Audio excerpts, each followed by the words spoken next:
CSK ने पूरी कोशिश करी आरसीबी की पार्टी स्पॉइल करेंगे कि वो टॉप 2 में फिनिश ना कर पाए, पर आरसीबी वालों ने बोला रुकिए रुकिए रुकिए, अभी यश दयाल का लास्ट ओवर बाकी है, साल 2024 आपको याद नहीं है क्या? और यश दयाल लास्ट ओवर में 15 रन डिफेंड करके 2 रन से है ना मुकाबला आरसीबी को जीता देते हैं और आरसीबी 16 पॉइंट्स के साथ टेबल टॉपर बन चुकी है। वहीं दूसरी तरफ दूसरे दिन केकेआर और आरआर का मुकाबला था। आरआर ने बोला कि हम तो डूबे सनम, केकेआर वालों तुम्हें भी ले डूबेंगे, पर रसल मेनिया चला। रसल साहब ने बोला कि तुम जो डूब चुके हो ना और डूब जाओ, हम नहीं डूबने वाले, हमारी प्लेऑफ्स की होप हमें अलाइव रखनी है। और केकेआर ने राजस्थान रॉयल्स को मुकाबला हरा के अपनी प्लेऑफ्स की होप अलाइव रखी है। अब 11 पॉइंट्स पे पहुंच चुके हैं, अभी भी उनके पास 3 मुकाबले बचे हुए हैं, अभी भी प्लेऑफ्स में जा सकते हैं। कैसे जाएगी केकेआर की टीम प्लेऑफ्स में, वो आप इस वीडियो को अंत तक देखेंगे पता चल जाएगा। दूसरी तरफ लखनऊ पंजाब का मुकाबला, एक करंट मुकाबला, डू और डाई सिचुएशन वाला मुकाबला। पंजाब के लिए भी जीत जरूरी थी, लखनऊ के लिए भी जीत जरूरी थी। लखनऊ मुकाबला हारती है और पंजाब मुकाबला जीतती है, और पंजाब मुकाबला जीतकर 15 पॉइंट्स पे पहुंच जाती है। अब 15 पॉइंट्स पे पहुंचने के साथ पंजाब किंग्स ने बोल दिया कि हमने भी एक कदम प्लेऑफ्स की ओर रख दिया है। वहीं लखनऊ सुपर जायंट्स क्या अभी भी प्लेऑफ्स में जा सकती है क्या, वो भी आप इस वीडियो को अंत तक देखेंगे पता चल जाएगा। उससे पहले पंजाब और दिल्ली के, ये जो प्लेऑफ की रेस है ना, ऐसा लग रहा है कि जीटी और आरसीबी तो टॉप 2 की रेस में लड़ने वाली है। अब ये जो बॉटम 2 स्थान बचेंगे, तीसरा और चौथा स्थान, वहाँ पे मुंबई इंडियंस भी है, दिल्ली कैपिटल्स भी है और पंजाब किंग्स भी इस रेस में बनी हुई है। तो अब दिल्ली कैपिटल्स का अगला मुकाबला एसआरएच से 5 मई को।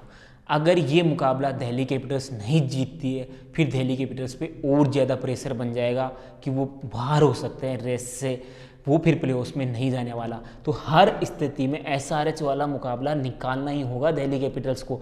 अगर वो मुकाबला निकाल लेते हैं ना तो उनके लिए बहुत अच्छी खबर है। अगर नहीं निकालते फिर 8 मई को पंजाब वर्सेस दिल्ली कैपिटल्स आमने सामने होने वाले हैं। अब वहाँ पे अगर पंजाब जीती 17 पॉइंट्स पे चली जाएगी और पंजाब बोल देगी कि हमने एक स्थान और प्लेऑफ्स का पक्का कर दिया, फिर एक स्थान के लिए लड़ाई रहने वाली है। परंतु दूसरी तरफ अगर दिल्ली कैपिटल्स वो मुकाबला जीत गई तो दिल्ली कैपिटल्स अगर एसआरएच वाला मुकाबला भी जीत गई और पंजाब किंग्स वाला मुकाबला भी जीत गई, ये 2 बैक टू बैक मुकाबले 5 और 8 मई को जीत जाती है, तो 16 पॉइंट्स पे पहुंच जाएगी। और 16 पॉइंट्स के साथ वो भी बोल देगी कि हमने एक कदम रख दिया है प्लेऑफ्स की ओर, अब हमें कोई नहीं रोक सकता। क्योंकि उसके बाद में दिल्ली कैपिटल्स के पास बचेंगे 2 मुकाबले, एक जीटी के खिलाफ बचेगा 11 मई को, एक 15 मई को मुंबई इंडियंस के खिलाफ बचेगा। तो एक मुकाबला जीत के आप 18 पॉइंट्स में चले जाओगे। 18 पॉइंट्स के साथ आपको कोई नहीं रोक सकता प्लेऑफ्स में जाने के लिए। तो दिल्ली कैपिटल्स के लिए जरूरी है कि एसआरएच वाला मुकाबला जीते, क्योंकि एसआरएच वाला मुकाबला हारते हैं ना फिर पंजाब किंग्स के खिलाफ उनका प्रेशर आ जाएगा। फिर वो पंजाब किंग्स के खिलाफ अगर गलती से हार गए, फिर अपने बचे हुए जीटी और मुंबई वाले दोनों मुकाबले जीत भी गए ना, तो वो मैक्सिमम 16 पॉइंट्स पे तो पहुंच रहे हैं ना। फिर पंजाब किंग्स तो ऑलरेडी 15 पे, उनको तो एक ही जीत चाहिए, वो एक जीतते ही 17 पे चल जाएंगे, फिर वहाँ पे पीछे हो जाएंगे। और जिस फॉर्म में मुंबई लगी हुई है, जिस फॉर्म में जीटी लगी हुई है, जिस फॉर्म में पंजाब लगी हुई है, और एसआरएच वाला मुकाबला अगर हार के इन तीनों टीमों के पास गई दिल्ली कैपिटल्स की टीम तो फिर नहीं जीत पाएगी। क्योंकि मोमेंटम पंजाब के साथ भी है, जीटी के साथ भी है, मुंबई इंडियंस के साथ भी है, परंतु दिल्ली कैपिटल्स के साथ नहीं है। इसलिए दिल्ली कैपिटल्स आएगी कि 5 मई को एसआरएच वाला मुकाबला जीतें और अपनी प्लेऑफ्स की होप है ना वो अलाइव रखें, फिर इन 3 टफ टीमों से खेलें। तो क्योंकि अगर एसआरएच वाला मुकाबला 5 मई को निकाल लेती है तो 14 पॉइंट्स हो जाएंगे, फिर 2 ही मुकाबले जीतने जरूरी होंगे, क्योंकि हारते ही फिर तीनों मुकाबले, क्योंकि 16 पॉइंट्स के साथ क्वालिफाई करना भी हो सकता है कि डिफिकल्ट हो जाए। क्योंकि पंजाब किंग्स का जो 1 पॉइंट एक्स्ट्रा मिल रहा है ना, क्योंकि पंजाब 15 पे 1 पॉइंट जीतते, एक में मुकाबला जीते 17 पे चले जाएगी, 16 के साथ आप कैसे क्वालिफाई कर सकते हो। तो ये दिल्ली कैपिटल्स के लिए डू और डाई सिचुएशन वाले मुकाबले फंस चुके हैं। पंजाब किंग्स रिलैक्स हो चुकी है कि एक ही जीत चाहिए 3 मुकाबलों के अंदर, और 3 में 1 जीत। पंजाब किंग्स जिस फॉर्म में 1 जीत तो दर्ज कर लेगी, मतलब दिल्ली पर हाईली प्रेशर आ चुका है।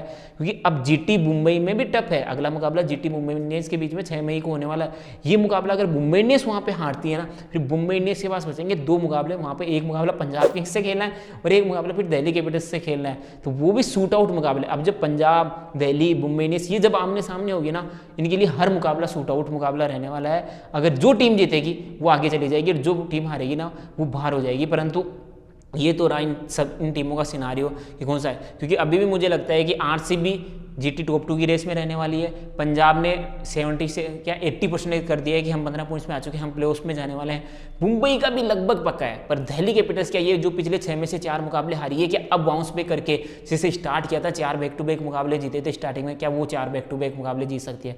अगर नहीं जीत पाती है तो फिर वो भी प्लेऑफ्स की रेस से बाहर हो जाएगी।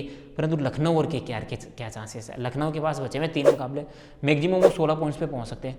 लखनऊ के हाथ में पहली चीज़ क्या रहने वाली है, 3 मुकाबले बचे हैं भाई साहब, तीनों मुकाबले जीत तो 16 पॉइंट्स में पहुंचो। क्योंकि लखनऊ जो मुकाबले आ रही है ना यार, बड़े अंतर से आ रही है। नेट भी अपना बेड़ा गर्क करवा रखा है, बड़े बड़े अंतर से हार के 16 पॉइंट्स पे पहुंचो, फिर उम्मीद करो कि या तो मुंबई अपने सारे मुकाबले हारे या दिल्ली कैपिटल्स अपने सारे मुकाबले हारे। इन दोनों में से कोई एक टीम अगर सारे मुकाबले हारेगी तो ही लखनऊ सुपर जायंट्स की टीम आगे जा सकती है, क्योंकि अगर एक मुकाबला भी मुंबई जीत जाती है तो उनकी नेट रन रेट ऑलरेडी इतनी ज़्यादा प्लस में है कि वो 16 पॉइंट्स पे पहुंच जाएंगे, और नेट रन रेट की जहाँ पे लड़ाई हुई तो मुंबई और एलएसजी में तो मुंबई डेफिनेटली आगे रहने वाला है। सेम चीज़ दिल्ली कैपिटल्स के लिए भी, उनकी भी नेट रन रेट बहुत ज़्यादा पॉजिटिव में, और वो 2 मुकाबले जीत गई तो वो 16 पॉइंट्स पे पहुंच जाएंगे। तो 16 पॉइंट्स पे अगर नेट रन रेट की लड़ाई आई ना तो वहाँ पे भी लखनऊ क्वालिफाई नहीं करने वाले। तो उम्मीद तो यही करना होगा कि उनके अलावा कोई और टीम 16 पॉइंट्स में ना पहुंचे, वो चौथे स्थान के लिए क्वालिफाई कर जाए, क्योंकि पंजाब तो एक मुकाबला जीती, वो तो 17 पॉइंट्स पे चली जाएगी, फिर 17 पॉइंट्स पे तो पहुंच ही नहीं सकती लखनऊ सुपर जायंट्स की टीम, तो वो रेस तो उनके लिए नहीं रहने वाली। तो उम्मीद दिल्ली कैपिटल्स और मुंबई की हार की करनी होगी, जो डिफिकल्ट लग रहा है। मतलब लखनऊ भी बाहर हो चुकी है, केकेआर की टीम, वो केकेआर के लिए इंटरेस्टिंग है, 11 पॉइंट्स पे आ चुके हैं, 3 मुकाबले बचे, तीनों जीते, 17 पॉइंट्स पे पहुंच गए। अब 17 पॉइंट्स पे पहुंचते ही 16 पॉइंट्स वाली रेस खत्म, नेट वाली रेस खत्म कर दी उन्होंने। अब वो तो इतनी उम्मीद करेंगे कि यार मुंबई है ना अपने 3 में से है ना एक ही मुकाबला जीते, या दिल्ली कैपिटल्स अपने 3 में से 3 मुकाबले बचे हैं ना, उन 3 में से है ना 2 मुकाबले वो भी हार जाए। भाई दिल्ली कैपिटल्स तो ऑलमोस्ट बाहर हो चुकी है, उनके लिए मुंबई वाला है ना वो पजल फंस जाएगी। भाई मुंबई अपने 3 में से मात्र एक ही मुकाबला जीते, या पंजाब किंग्स अपने 3 में से एक ही मुकाबला जीते, फिर 17 पॉइंट्स की रेस आएगी ना, तो केकेआर की भी नेट रन रेट अच्छी है और वहाँ दूसरी तरफ पंजाब किंग्स की भी नेट रन रेट अच्छी है, तो इन दोनों की भी नेट रन रेट की लड़ाई हो जाएगी। तो केकेआर को क्वालिफाई करना है, अपने तीनों मुकाबले जीतो, फिर उम्मीद करो कि मुंबई और दिल्ली की टीमें एक एक मुकाबला ही और जीते, एक से ज़्यादा मुकाबले ना जीते। और पंजाब किंग्स अगर सारे मुकाबले जीत भी जाती है तो कोई दिक्कत नहीं है, क्योंकि केकेआर पे 17 पे पहुंच जाएगी और 17 पे वो क्वालिफाई कर सकती है। तो केकेआर के लिए यही है, मुंबई और दिल्ली अब एक एक मुकाबलों से ज़्यादा ना जीते। दिल्ली 2 जीत सकती है पर मुंबई 1 से ज़्यादा मुकाबले नहीं जीतनी चाहिए, तभी केकेआर की टीम क्वालिफाई कर सकती है।